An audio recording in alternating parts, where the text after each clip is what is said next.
Now we'll be learning about the services provided by the wholesalers to the retailers. Let's see the points and then we'll elaborate. First point is making the products available as per the demand, marketing support, grant of credit, specialized knowledge, and risk sharing. So let's start and explain these points one by one.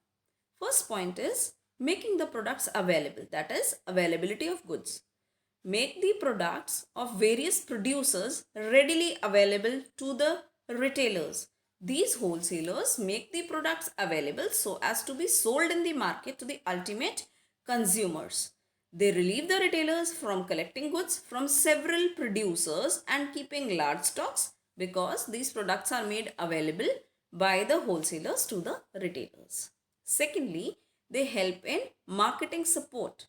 They perform various marketing functions, thereby providing support to the retailers such as branding, packaging, labeling, advertisement, etc. We have been learning it from past videos.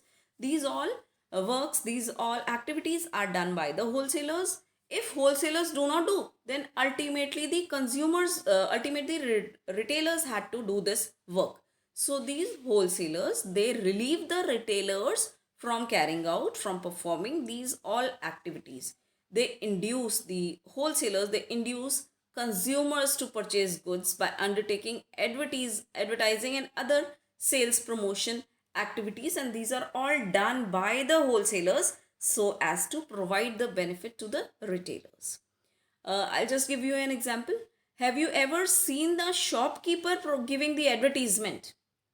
No, you might not have seen, but you see the advertisements on your TVs, in the newspapers, through pamphlets, catalogs, all these sales promotion activities, that is, advertisement activities, and providing schemes for expanding the sale of the product, such as buy one, get one free, such as scratch card, coupons. Is it done by a shopkeeper? No, this is not done by a retailer. These all activities are performed by the wholesalers so that a shopkeeper or a retailer can expand the sale in the market. Another service is grant of credit. Wholesalers, they generally extend credit facilities to the regular consumers, to the regular customers. And who are the customers of wholesalers? Shopkeepers or the retailers. This enables retailers in managing their business with relatively smaller amount of working capital, with relatively smaller amount of money they can operate. Also, specialized knowledge regarding which new product has been launched in the market. This is all provided by the wholesaler to the retailer. Wholesalers specialize in only one line of product and are aware of the pulse of the market. They provide information about the new products available, about their uses, the quality, price of the product. They advise on the decor, that is decoration of the retail outlet, how to display the products in their own shops, allocation of shelf space, and demonstration of certain products. This is all done. The entire knowledge is provided by the wholesalers to the retailers. Also, the wholesalers, they share the risk with the retailers because they are keeping a large stock of goods in the godowns.